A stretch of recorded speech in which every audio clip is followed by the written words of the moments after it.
Recipe സ്പെഷ്യലും ഹെൽത്തിയാണ്. നമ്മുടെ ഉലുവായിലയും അതേപോലെ ചെറുപയർ പരിപ്പും ഒക്കെ ഇട്ടിട്ടുള്ളൊരു ദോശ. നമുക്കറിയാം ഉലുവായില എന്ന് പറയുമ്പോൾ ഒരുപാട് ഗുണങ്ങൾ അടങ്ങിയിട്ടുള്ളതാണ്. അത് ഡയബറ്റീസ് ഉള്ളവർക്കാണെങ്കിലും പിന്നെ ബ്രസ്റ്റ് ഫീഡിങ് അമ്മമാർക്കാണെങ്കിലും പാല് വരാൻ പിന്നെ കൊളസ്ട്രോളും ഇൻഫ്ലമേഷനൊക്കെ കുറയ്ക്കാനൊക്കെ നമ്മളുടെ ഉലുവായില ഹെൽപ്പ് ചെയ്യും. ഇതേപോലെ തന്നെ ചെറുപയർ പരിപ്പം ഒരുപാട് മിനറൽസും വൈറ്റമിൻസ് പിന്നെ പ്രോട്ടീനും ഒരുപാട് അടങ്ങിയിട്ടുള്ളതാണ്.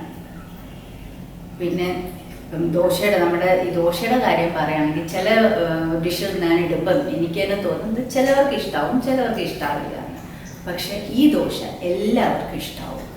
ഇതിൻ്റെ കൂടെ ഒരു സ്പൈസി ആയിട്ടുള്ള ഒരു ചട്നിയോ അല്ലെങ്കിൽ നമ്മുടെ ചമ്മന്തിപ്പൊടി ആണെങ്കിലും ഒക്കെ ഉണ്ടെങ്കിൽ അടിപൊളിയായിരിക്കും.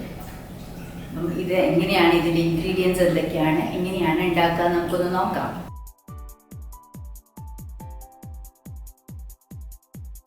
ഉലുവായില ദോശയ്ക്ക് എന്തൊക്കെയാണ് ഇൻഗ്രീഡിയൻസ് വേണ്ടതെന്ന് നോക്കാം. ആദ്യം തന്നെ അരി. ഞാനിപ്പം ഇഡ്ലി റൈസാണ് എടുത്തിട്ടുള്ളത്. നിങ്ങൾക്ക് ഇഡ്ലി റൈസ് വേണമെങ്കിലും അതേപോലെ ദോശ റൈസ് എന്നും പറഞ്ഞ് കിട്ടുമല്ലോ. അപ്പം ഏതാണെങ്കിലും കുഴപ്പമില്ല. 1/2 കപ്പ് 200 ml ഗ്ലാസിൻ്റെ മെഷർമെൻറ്റാണ് 1/2 കപ്പ് അരി. പിന്നെ ചെറുപയർ പരിപ്പ്, അത് പച്ച കളറിലുള്ള ചെറുപയർ പരിപ്പ്. അത് മഞ്ഞയും പച്ചയും തമ്മിലുള്ള ഡിഫറൻസ് എന്താ വെച്ചാൽ ഈ പച്ചയിൽ തൊലിയോട് കൂടെ ഉള്ളതാണ്. തൊലി മാറ്റുമ്പോഴാണ് അത് മഞ്ഞ കളറിലാവുന്നത്. ചെറുപയർ പരിപ്പ് 1 കപ്പ്. ഇപ്പോൾ ചെറുപയർ പരിപ്പും അരിയും ഒരു 2 മണിക്കൂറെങ്കിലും മിനിമം വെള്ളത്തിൽ സോക്ക് ചെയ്തിടണം. എന്നിട്ട് നന്നായിട്ടൊന്ന് സ്ട്രെയിൻ ചെയ്ത് വെച്ചതാണ്. പിന്നെ തേങ്ങ ഗ്രേറ്റ് ചെയ്തത് 1/2 കപ്പ്. അതേപോലെ വറ്റൽമുളക് 4-5 എണ്ണം. അത് പിന്നെ കാശ്മീരി ചില്ലി എടുക്കാം, നമ്മുടെ എരിവുള്ളതും എടുക്കാം, അല്ലെങ്കിൽ രണ്ടും കൂടെ. ഇപ്പം ഞാൻ രണ്ടും കൂടെ മിക്സ് ചെയ്തിട്ടാണ് എടുത്തിട്ടുള്ളത്. 2 എണ്ണം കാശ്മീരി ചില്ലിയും 2 എണ്ണം എരിവുള്ളത്. പിന്നെ ഒരു കുഞ്ഞി നാരങ്ങ സൈസിലുള്ള പുളി. അത് സീഡൊന്നും ഉണ്ടാവരുത്, കുരുവൊന്നും ഇല്ലാതെ എടുത്ത് മാറ്റിയതാണ്. പിന്നെ നമ്മളുടെ മെയിൻ ഇൻഗ്രീഡിയൻ്റ് ആയ ഉലുവായില 1/4 കപ്പോളം വേണം. അത് നന്നായിട്ട് കഴുകി വൃത്തിയാക്കി ചെറുതായിട്ടൊന്ന് അരിഞ്ഞും കൂടെ വെക്കുക.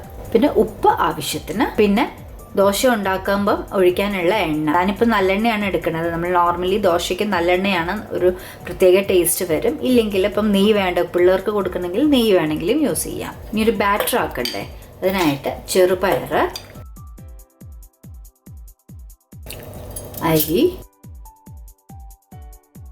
പിന്നെ വറ്റൽമുളക് ഒന്ന് മുറിച്ചിടാം. വലിയ സൈസാണിത്.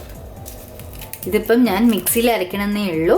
നിങ്ങൾക്ക് ഇത് ഗ്രൈൻഡറിൽ വേണമെങ്കിൽ അരച്ചെടുക്കാം. പിന്നെ തേങ്ങ, പുളി, ഇത്രയും കൂടെ ഇട്ടിട്ട് കുറച്ച് വെള്ളം ഒഴിച്ച് നമ്മൾ ദോശയ്ക്കൊക്കെ അരയ്ക്കണ പോലെ നല്ലൊരു സ്മൂത്തായിട്ടുള്ളൊരു ബാറ്റർ ആക്കണം.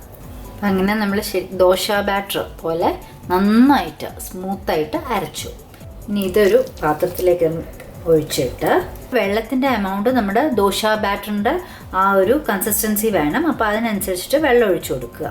1-1.25 കപ്പോളം വേണ്ടി വരും. പിന്നെ നമ്മളുടെ ഉലുവായില അരിഞ്ഞത് മിക്സ് ചെയ്യാം. ഇനി ലാസ്റ്റ് ആവശ്യത്തിന് ഉപ്പും കൂടെ ചേർത്തിട്ട് നന്നായിട്ടൊന്ന് മിക്സ് ചെയ്യാം. ഇത് ശരിക്കും നമ്മുടെ ദോശമാവും ഇഡ്ലി മാവൊക്കെ വെക്കുന്ന പോലെ പുളിക്കാനൊന്നും വെക്കണ്ട. ഇപ്പോഴേ അങ്ങോട്ട് ദോശ ചൂടാൻ പറ്റും. ഓക്കെ, ഇപ്പോൾ നന്നായിട്ട് മിക്സ് ചെയ്തു. ഇനി നമുക്കൊന്ന് ദോശ ചുട്ടെടുക്കാം.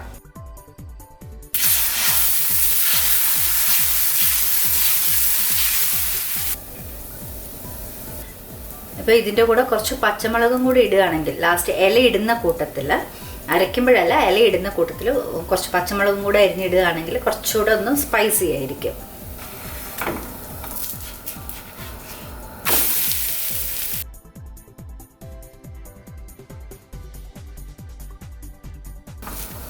നമ്മളുടെ ഉലുവ ദോശ ഇവിടെ റെഡി.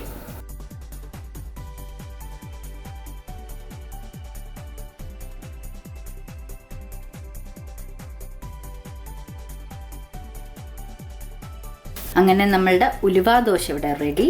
അതിൻ്റെ കൂടെ നല്ല എരിവുള്ള ഒരു ചട്നി മാത്രം മതി, അല്ലെങ്കിൽ നമ്മുടെ ചമ്മന്തിപ്പൊടി ആണെങ്കിലും മതി. ഇതിൻ്റെ കൂടെ കഴിക്കാൻ അടിപൊളി ടേസ്റ്റാണ്. അപ്പോൾ ഒരു ഡിഫറൻസിന് ഇതൊന്നും ഉണ്ടാക്കി നോക്കിക്കൂടെ. ഇത് ബ്രേക്ക്ഫാസ്റ്റിനും നല്ലതാണ്, ഡിന്നറിനും നല്ലതാണ്. ചട്നിയോ ചമ്മന്തിപ്പൊടിയോ ഒക്കെ കൂട്ടി ഒരു ദിവസം ഒന്ന് എല്ലാവരും ട്രൈ ചെയ്ത് നോക്കുക. Okay, thank you.